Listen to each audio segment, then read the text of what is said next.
Start होती है। Movie के स्टार्ट में हमें एक आदमी सपाला को दिखाया जाता है। यहाँ पर एरा हमें 1900 का दिखाया गया है। उस जमाने में स्लाइड्स पर सफर करना बहुत ही नॉर्मल था। चीजों को एक जगह से दूसरी जगह पर ले जाने के लिए स्लाइड्स राइड का यूज किया जाता था और इस राइड के लिए खास किस्म के डॉग्स को यूज किया जाता था। सपाला भी एक स्लाइड राइडर था और उसके पास बहुत ही अच्छी किस्म की नस्ल के डॉग्स थे जो कि उसके सफर और उसके काम को बहुत ही ज्यादा इजी बनाते थे। एक दिन सपाला के पास एक नए पपी की बर्थ होती है। ये साइबेरियन हस्क का पपी था और ये डॉग काफी ज्यादा कमजोर होते हैं। सपाला का ये ख्याल था कि ये डॉग उसके किसी भी काम का नहीं है क्योंकि ये इस डॉग को बाकी डॉग्स के साथ स्लाइड राइड पर लेकर नहीं जा सकता था। इसीलिए सपाला चाहता था कि वो इस डॉग को किसी और को दे दे, मगर सपाला की वाइफ ऐसा बिल्कुल भी नहीं चाहती थी क्योंकि वो सभी डॉग्स को अपने बच्चों की तरह रखती थी। सपाला की वाइफ इस डॉग का नाम टोगो रखती है और कहती है कि टोगो मुझे अपने बच्चों की तरह प्यारा है। ये सभी डॉग्स मेरे दिल के बहुत ज्यादा करीब है और मैं इनमें से किसी को भी अपने से दूर नहीं करना चाहती। हमें टोगो को एक मौका देना चाहिए। वैसे भी अभी ये बहुत छोटा है, हमें इतनी जल्दी इसके बारे में कोई भी कंक्लूजन नहीं निकालना चाहिए। अब सपाला ऐसा चाहता तो नहीं था मगर फिर भी वो अपनी वाइफ की बात को मानता है। अब जैसे जैसे वक्त गुजर रहा था टोगो बड़ा हो रहा था, लेकिन टोगो काफी ज्यादा शैतान था और उसने सपाला के नाक में दम कर रखा था। सपाला की वाइफ हमेशा सपाला से यही कहती थी कि वो टोगो को अपने साथ स्लाइड राइड पर लेकर जाए, मगर सपाला अपनी वाइफ से यही कहता है कि टोगो अभी बहुत ज्यादा वीक है और ये स्लाइड राइड पर सरवाइव नहीं कर सकता। सपाला अब एक दिन टोगो को अपने फ्रेंड को दे आता है, मगर सपाला की वाइफ ये जानती थी कि टोगो जितना ज्यादा शैतान है उसको कोई भी नहीं रख सकता और अब होता भी ऐसे ही है। अगले दिन सपाला का फ्रेंड टोगो को वापस ले आता है और कहता है कि ये तुम्हारा डॉग बहुत ज्यादा शैतान है और इसे मैं अपने साथ नहीं रख सकता। और इस बात पर सपाला की वाइफ बहुत ज्यादा मुस्कुराती है क्योंकि टोगो वाकई शरारती था। सपाला जब भी अपने बाकी डॉग्स को राइड पर लेकर जाता था तो टोगो उसके पीछे आता था। हालांकि सपाला टोगो को फेंस के पीछे बांध दिया करता था, मगर फिर भी वो जमीन को खोद कर वहाँ से भाग जाता है और सीधा सपाला के पीछे जाता है। अब टोगो के आने से वो बाकी डॉग्स के साथ मस्ती करता है, जिस वजह से सपाला की प्रैक्टिस खराब हो जाती है जो वो अपने डॉग्स के साथ कर रहा था। एक दिन वो पानी में भी गिर जाता है। सपाला उसकी शरारतों से तंग आ गया था, इसलिए अब वो टोगो को रूम में बंद कर देता है, मगर टोगो वहाँ से भी किसी तरह से बाहर निकल आता है। अब एक दिन सपाला अपनी एक फीमेल फ्रेंड को कन्विंस करता है कि वो टोगो को अपने पास रख ले। सपाला की फ्रेंड बहुत ज्यादा स्ट्रिक्ट थी, वो ये कहती है कि टोगो को रूम में ही रहना होगा। खैर सपाला को इस बात से अब कोई भी मसला नहीं था। वो अपनी फ्रेंड के पास टोगो को छोड़कर वहाँ से चला जाता है, मगर उनके जाने के थोड़ी ही देर बाद टोगो वहाँ पर विंडो का शीशा तोड़ता है और बाहर आ जाता है और सीधा दोबारा से सपाला के पास आ जाता है। सपाला टोगो को देखकर बहुत ज्यादा परेशान हो जाता है। वो नोटिस करता है कि टोगो के हाथ भी जख्मी हो चुके हैं और उनसे खून निकल रहा है, इसीलिए अब वो टोगो को घर तक ले जाने के लिए स्लैड पर बिठाता है, मगर टोगो स्लैड पर नहीं बैठना चाहता था। वो बाकी डॉग्स के साथ भागना चाहता था। अब इतनी ज्यादा कोशिश करने के बाद भी जब टोगो स्लैड पर नहीं बैठता तो सपाला उसको बाकी डॉग्स के साथ बांध देता है। अब कुछ दूर जाने के बाद सपाला ये नोटिस करता है कि टोगो काफी ज्यादा एनर्जेटिक है और वो बाकी डॉग्स के निस्बत बहुत ज्यादा स्पीड से भागता है और अब इसीलिए सपाला टोगो को सबसे आगे बांध देता है। टोगो अपनी स्पीड से बहुत ही जल्दी सबको घर पहुंचा देता है। सपाला टोगो को देखकर बहुत ज्यादा खुश होता है और हैरान भी। वो आकर अपनी वाइफ को बताता है कि टोगो कितना स्पीड में भागा। वो अपनी वाइफ को ये भी बताता है कि ये एक लीड डॉग है। वो टोगो को देखकर बहुत ज्यादा खुश हो रहा था। सपाला की वाइफ भी टोगो को देखकर बहुत ज्यादा खुश होती है। इसके बाद सपाला अपने शहर में टोगो की मदद से बहुत ज्यादा स्लैड रेसेस जीत जाता है और आहिस्ता आहिस्ता सपाला और टोगो बहुत ज्यादा फेमस हो जाते हैं। वक्त इसी तरह गुजरता रहता है और अब 12 साल हो चुके थे। हम देखते हैं कि टोगो अब काफी ज्यादा बूढ़ा हो गया था। एक दिन अपने सफर से वापस अपने शहर में आता है तो उसको ये बात पता चलती है कि शहर में एक बीमारी फैल चुकी है। उस बीमारी का नाम था डिप्थीरिया और वो बच्चों पर बहुत ज्यादा इफेक्ट हो रही थी। इस बीमारी से बच्चों की जान भी जा रही थी और सब लोग बहुत ज्यादा परेशान थे।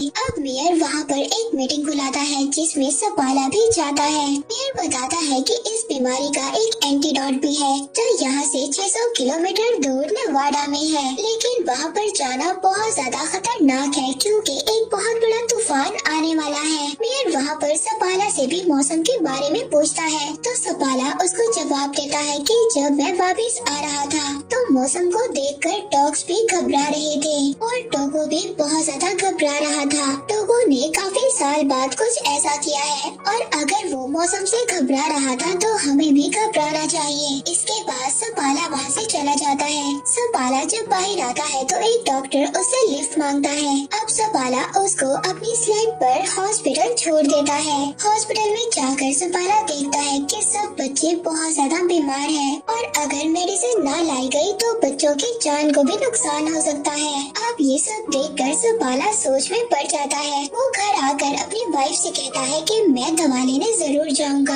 वो कहता है टोगो को भी मैं अपने साथ ले जाऊंगा। तब सपाला की वाइफ उससे कहती है कि टोगो अब 12 साल का हो चुका है और तुमने खुद ही कहा था कि टोगो अब इतना ज्यादा स्ट्रॉन्ग नहीं है और अब तो मौसम भी बहुत ज्यादा खराब है और मैं नहीं चाहती कि तुम उसकी मौत का रीजन बनो और तुम अपनी सारी जिंदगी इसी बात पर गुजार दो कि तुम्हारी वजह से टोगो मर गया। मगर सपाला तो टोगो के बगैर जाना ही नहीं चाहता था। वो अगली सुबह टोगो को लेकर अपनी वाइफ को गुड बाय बोलकर चला जाता है। अब जैसे जैसे सपाला और उसके डॉग्स आगे बढ़ रहे थे तूफान भी आगे बढ़ रहा था और हवा इतनी ज्यादा तेज थी सपाला को कुछ भी नजर नहीं आ रहा था। टोगो सबसे आगे था और सपाला अपने डॉग्स को आगे बढ़ने के लिए बोल रहा होता है क्योंकि इन्हें नेवाडा से मेडिसिन लेकर बहुत जल्दी वापस आना था। सपाला अपने डॉग्स के साथ बहुत ही गहरी ढलवान पर होता है। तभी टोगो वहाँ पर रुक जाता है लेकिन सपाला को कुछ भी समझ नहीं आ रहा था। सपाला जब आगे देखता है तो एक बहुत ही बड़ी खाई होती है। टोगो ने इस भयानक तूफान में भी उस गहरी खाई को देख लिया था और इसीलिए वो रुक गया था जिसकी वजह से सपाला और उसके बाकी डॉग्स की जान बच गई थी। तभी सपाला देखता है कि टोगो के पाँव में बहुत गहरी चोट लगी थी और उससे खून भी आ रहा था। अब पूरा दिन सफर करने के बाद सपाला और उसके बाकी डॉग्स एक आउटपोस्ट पर पहुंचते हैं। उस आउटपोस्ट पर एक लेडी डॉक्टर होती है। वो सपाला को बताती है कि टोगो अब 12 साल का हो चुका है और ये काफी ज्यादा वीक हो चुका है और इतना बड़ा सफर टोगो के लिए अच्छा नहीं है। मगर फिर भी अगले दिन सपाला और उसका लीडिंग डॉग टोगो आगे बढ़ते हैं। वहीं पर दूसरी तरफ हॉस्पिटल में बच्चों की हालत बहुत ज्यादा खराब हो रही थी। इधर सपाला अपने डॉग्स के साथ आगे बढ़ रहा था। वो शॉर्टकट्स ले रहा था ताकि वो जल्दी से अपने पॉइंट पर पहुंच सके। अब जब वो आगे देखता है तो आगे एक बहुत ही खतरनाक जमी हुई झील थी और दूसरी तरफ से खतरनाक तूफान भी उनकी तरफ बढ़ रहा था। मगर सपाला यहाँ पर डरता नहीं है। वो अपने डॉग से कहता है कि आगे बढ़ो। इस बर्फीली झील से जो उनके कदमों से भी हिल रही थी। सपाला के डॉग्स बहुत तेजी से आगे बढ़ रहे थे और वो किसी तरह उस झील को पार कर लेते हैं। अब पूरा दिन सफर करने के बाद ये लोग एक और चेक पोस्ट पर पहुँचते हैं और वहाँ पर पहुँचकर आराम करते हैं। दूसरी तरफ हम देखते हैं कि सपाला की वाइफ मेयर के पास जाती है। वो बताती है कि नेवाडा से मेडिकेशन को भेज दिया गया है और वो रास्ते में ही सपाला को मिल जाएंगी। मगर सपाला तो शॉर्टकट से आगे बढ़ रहा है और अगर वो मेडिकेशन उसको न मिली तो उसका सफर और भी ज्यादा बड़ा हो जाएगा। वहीं पर दूसरी तरफ हम सपाला को देखते हैं जो पूरा दिन सफर करने के बाद एक और चेक पोस्ट पर पहुँचता है। टोगो की हालत बहुत ज्यादा खराब हो गई थी। टोगो फिर भी आगे बढ़ना चाहता है। वो रुकना नहीं चाहता, वो लीड करना चाहता है और अब ऐसा ही होता है। सपाला अपने शॉर्टकट से जा रहा था और अगर उसको वो आदमी न मिला जो नेवाडा से मेडिकेशन ला रहा था तो सपाला के लिए उसका सफर और भी ज्यादा मुश्किल हो जाएगा। अब सपाला यहाँ पर बहुत ज्यादा थक गया था। उसकी आंखें बंद हो रही थी मगर उसके डॉग्स बिजली की तरह आगे बढ़ रहे थे। हम देखते हैं एक आदमी है जो नेवाडा से आया था। उसके पास ही दवा थी।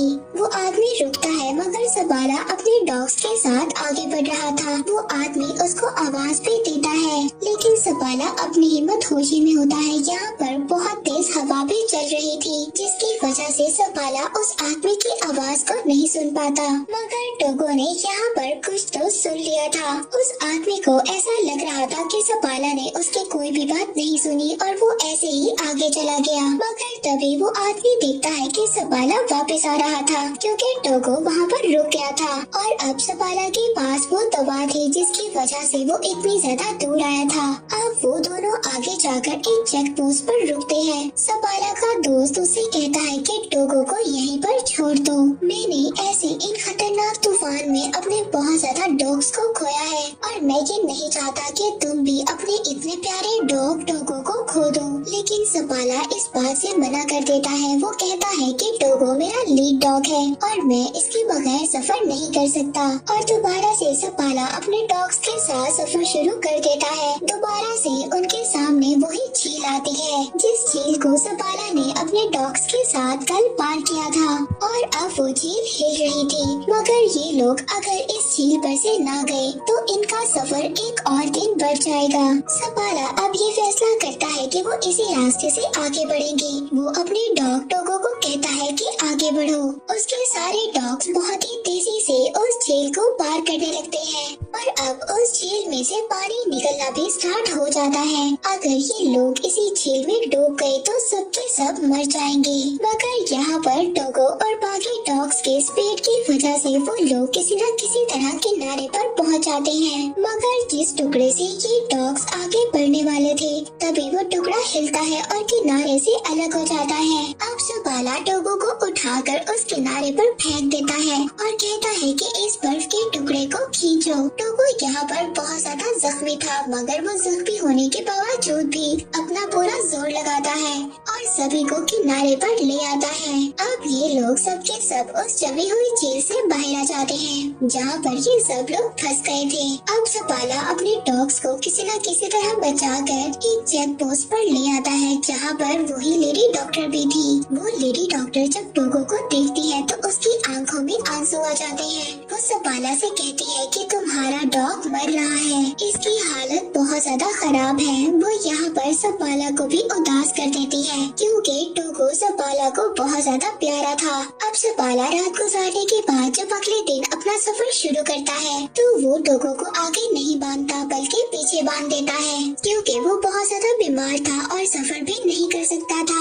मगर फिर भी टोगो अपनी पोजीशन पर खड़ा हो जाता है। सबाला ये समझ जाता है कि टोगो अभी रेस्ट नहीं करना चाहता और वो अपनी जगह पर खड़ा होना चाहता है और ये अपना सफर खत्म करना चाहता है। वो टोगो को आगे बांध देता है जिसके बाद वो लोग अपना सफर शुरू करते हैं। आखिरकार कुछ घंटों के बाद तूफान इतना ज्यादा खतरनाक हो जाता है कि सबाला को कुछ भी नजर नहीं आ रहा था और ना ही सबाला को रास्ता नजर आ रहा था। वो टोगो के पास जाता है और कहता है कि मुझे तो रास्ता नजर नहीं आ रहा, तुम्हें ही अब हमें रास्ता दिखाना होगा और नेक्स्ट पोस्ट तक जाना होगा। सबाला यहाँ पर अपने पूरे चेहरे को ढांप देता है जिसके बाद टोगो अब इनको आगे लेकर जाता है। मगर कुछ दूर जाने के बाद टोगो भी अब थक गया था। वो थक कर वहीं पर बैठ जाता है। अब सबाला उठकर टोगो के पास जाता है। वो टोगो से कहता है कि तुम्हें उठना होगा और हमें ये मेडिसिन लेकर जाना होगा और अगर हम आगे अपनी मंजिल तक ना बढ़े तो हम यहीं पर मारे जाएंगे। मगर टोगो उसकी बात का कोई भी रिस्पॉन्स नहीं कर रहा था।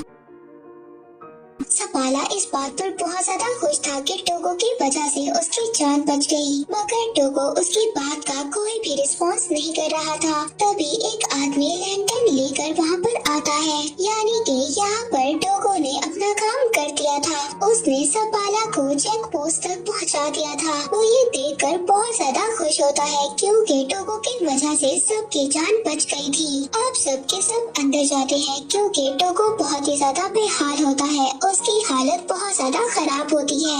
यहाँ पर एड नाम का एक आदमी था जिसको सबाला की वाइफ ने भेजा था ताकि वो उस आउटपोस्ट पर पहुंचकर उस मेडिसिन को ले ले और जल्दी से उस मेडिसिन को लेकर वापस आ जाए जहाँ पर बच्चे बीमार हैं। रात को सबके सब रेस्ट करते हैं। इसके बाद सुबह को वो आदमी वो मेडिसिन लेकर निकल जाता है और कुछ ही देर के बाद वो नॉर्म सिटी पहुंच जाता है, जहाँ पर एक रिपोर्टर उसका वेट कर रहा था, क्योंकि ये बात न्यूयॉर्क सिटी तक पहुंच गई थी कि एक आदमी इतना बड़ा सफर तय कर बीमार बच्चों के लिए मेडिसिन लेने गया है। अब रिपोर्टर को ये लग रहा था शायद यही आदमी अपनी टीम के साथ वापस आया है, और अब वो रिपोर्टर सपाला के बजाय उस आदमी का नाम अपनी न्यूज में छाप देता है। सपाला की वाइफ बहुत ही ज्यादा डिसअपॉइंट होती है। दूसरी तरफ टोगो भी काफी हद तक रिकवर हो जाता है। अब सपाला अपने डॉग्स के साथ नॉर्म सिटी पहुंच जाता है। वहाँ पर सपाला और टोगो को थैंक्स बोलने के लिए बहुत सारे लोग आते हैं। यहाँ पर वो बच्चे भी आते हैं जो सपाला की वजह से ठीक हो गए थे। वहीं पर एक बच्ची भी आती है। वो टोगो को देखती है और पूछती है कि क्या ये मरने वाला है। तो सपाला इसकी ये बात सुनकर अपने घर से बाहर चला जाता है। तब उसकी वाइफ उसके पीछे जाती है। वो अपनी वाइफ से कहता है कि टोगो की आज जो भी हालत है वो मेरी वजह से है। टोगो 12 साल का था और उसे मुझे अपने साथ लेकर नहीं जाना चाहिए था, लेकिन उसकी वाइफ उससे कहती है कि क्या टोगो के अलावा कोई और भी था जो ये काम कर पाता। सपाला यहाँ पर खामोश हो जाता है, क्योंकि वो ये जानता था कि टोगो के अलावा कोई भी ये काम ना कर पाता। अब इसके बाद हम देखते हैं कि अगली सुबह सपाला दोबारा से अपने डॉग्स के साथ प्रैक्टिस पर जा रहा था। अब टोगो जब ये देखता है तो वो भी बाकी डॉग्स के साथ बाहर जाना चाहता था। वो घर में नहीं रुकना चाहता था। अब सपाला इस बात को समझ आता है कि वो स्लाइड्स को नहीं खींचना चाहता था, बल्कि वो तो सपाला के साथ टाइम गुजारना चाहता था। अब थोड़े वक्त के बाद टोगो बिल्कुल ठीक हो जाता है। सपाला अपनी वाइफ और टोगो के साथ लंबी सैर पर जाया करता था। 2 साल के बाद टोगो के कुछ बच्चे भी होते हैं, जिन्हें वहाँ पर बहुत सारे विशेष लेने आया करते थे। इन बच्चों की ब्रीड को एक नया नाम दिया गया था। वो था सपाला साइबेरियन। इसके बाद 1929 में टोगो की डेथ हो गई। उसके बाद भी सपाला डॉग्स को ट्रेन करता था, लेकिन टोगो तो उसके सिटी में बहुत ज्यादा फेमस डॉग था। तो ये थी टोगो की स्टोरी। हम देखते हैं कि टोगो ने इस स्टोरी में ये प्रूव किया कि इस दुनिया में सबसे ज्यादा वफादार और ख्याल रखने वाले सिर्फ डॉग्स ही होते हैं। और इसी के साथ ये मूवी यहीं पर एंड हो जाती है।